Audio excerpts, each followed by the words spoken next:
भारत में जनगणना 2025 की तैयारियां जोरों पर है और इसके स्वरूप को लेकर बड़े बदलाव देखने को मिल रहे हैं। केंद्र सरकार ने घोषणा की है कि इस बार जनगणना में धार्मिक संप्रदायों का डेटा एकत्रित किया जाएगा, लेकिन जातिगत आंकड़ों पर कोई स्पष्ट जानकारी नहीं दी गई है। ये निर्णय देश के राजनीतिक और सामाजिक परिदृश्य में महत्वपूर्ण मुद्दा बन गया है। जातीय जनगणना को लेकर विपक्ष और कई सामाजिक समूहों ने मांग की है कि जाति आधारित डेटा लिया जाना चाहिए ताकि समाज में व्याप्त असमानताओं को बेहतर तरीके से समझा जा सके। दूसरी ओर धार्मिक संप्रदायों का डेटा जुटाने से सरकार का उद्देश्य धार्मिक विविधता और विभिन्न समुदायों को समझना हो सकता है।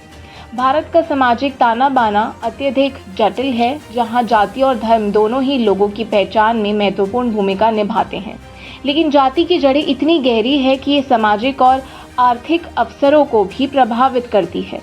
इसी वजह से जातीय जनगणना की मांग लंबे समय से हो रही है।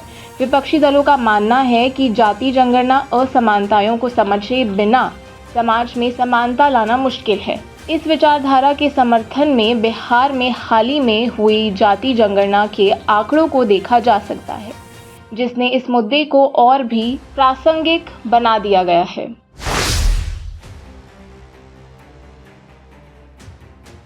जातीय जनगणना का उद्देश्य विभिन्न जातियों के बीच आर्थिक और सामाजिक असमानताओं को मापना होता है। समाज में विभिन्न जातियों के बीच मौजूद असमानताओं को दूर करने और आरक्षण जैसे नीतियों को बेहतर ढंग से लागू करने के लिए इस प्रकार के आंकड़े आवश्यक है।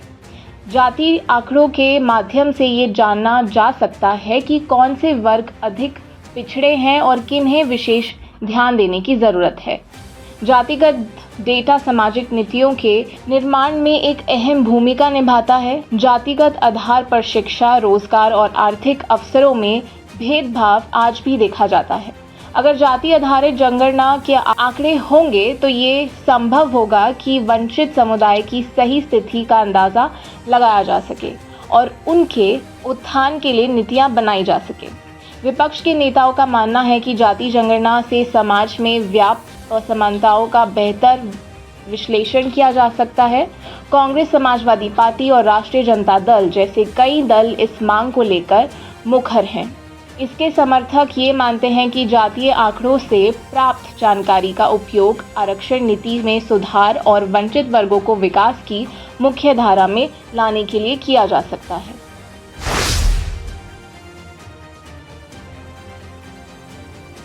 सरकार ने जातिगत डेटा की बजाय धार्मिक संप्रदायों पर ध्यान केंद्रित किया है। इस जाति जनगणना में हिंदू और मुस्लिम समाज के अंदर विभिन्न संप्रदायों का उल्लेख किया जाएगा।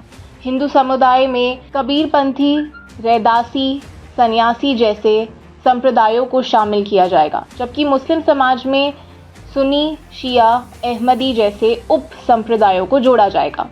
ये कदम सरकार के लिए महत्वपूर्ण राजनीतिक रणनीति हो सकती है। संप्रदाय आधारित डेटा से ये जानने में मदद मिलेगी कि विभिन्न राज्यों में कौन से संप्रदायों का कितना प्रभाव है। उदाहरण के लिए महाराष्ट्र में दलित बौद्ध समुदाय, हरियाणा और राजस्थान में विश्नोई संप्रदाय, उत्तर प्रदेश में नाथ संप्रदाय का प्रभाव देखने को मिल सकता है। इन संप्रदायों का राजनीतिक महत्व भी हो सकता है और इससे सरकार को ये समझने में सहायता मिल सकती है कि किन समुदायों की विशेष ज़रूरतें क्या हैं। सामाजिक विश्लेषकों का मानना है कि संप्रदाय आधारित जनगणना से समाज की धार्मिक विविधता को एक नया दृष्टिकोण सामने आएगा। धर्म के अंदर की विविधताएं और उप संप्रदाय का प्रभाव अधिक स्पष्ट होगा। इससे सरकार उन समुदायों की संस्कृति और परंपराओं को समझ पाएगी और उनके विकास के लिए विशेष योजनाएं बना सकेगी।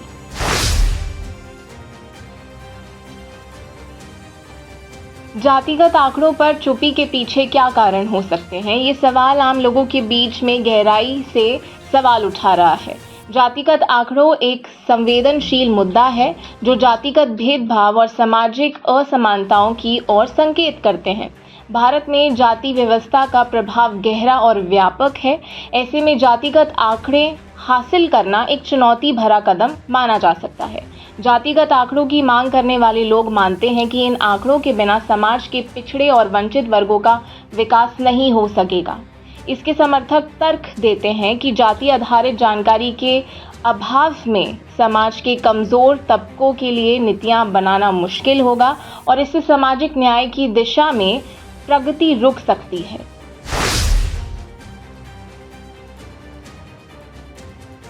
इस निर्णय का राजनीतिक प्रभाव भी हो सकता है। जातीय आंकड़ों के बिना ये संभावना है कि सरकार समुदाय आधारित नीतियां बनाएगी जो विशेष धर्म या संप्रदाय की सांस्कृतिक पहचान को दर्शाती है। ऐसे में समुदाय आधारित योजनाओं का भी लाभ धार्मिक उप संप्रदाय को मिलेगा, जबकि जातिगत आधार पर पिछड़े वर्ग पीछे रह सकते हैं। विपक्षी दलों ने सरकार की इन नीति का विरोध करते हुए इस समाज के एक बड़े वर्ग की अनदेखी करने वाले कदम बताया है।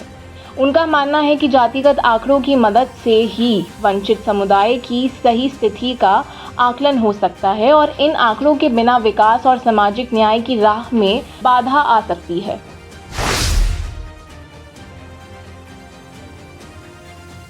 सरकार का यह निर्णय एक महत्वपूर्ण सामाजिक और राजनीतिक मुद्दा बन सकता है। समाज में जाति और धर्म दोनों ही महत्वपूर्ण पहचान है और इन पर आधारित नीतियां लोगों के जीवन पर गहरा प्रभाव डालती है।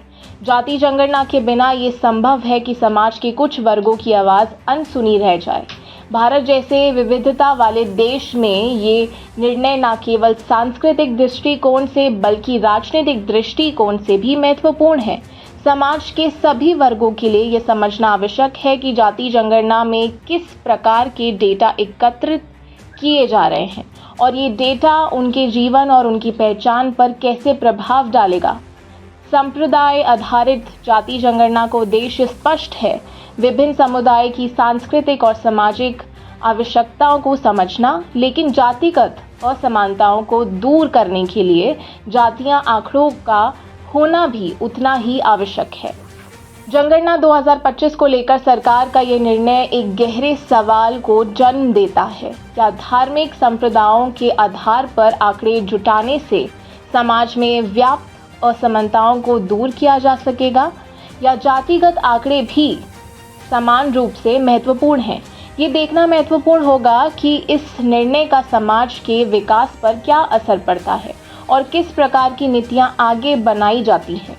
जाति और धर्म भारतीय समाज की गहरी जड़ें हैं, इसलिए इन पर आधारित जनगणना का स्वरूप बदलने का निर्णय भारतीय समाज में सामाजिक, आर्थिक और राजनीतिक परिदृश्य का भी प्रभाव पड़ेगा। जातिगत असमानताओं को दूर करने के लिए जातीय आंकड़ों का होना आवश्यक है और धार्मिक विविधता को समझने के लिए संप्रदाय आधारित जनगणना का निर्णय भी महत्वपूर्ण हो सकता है।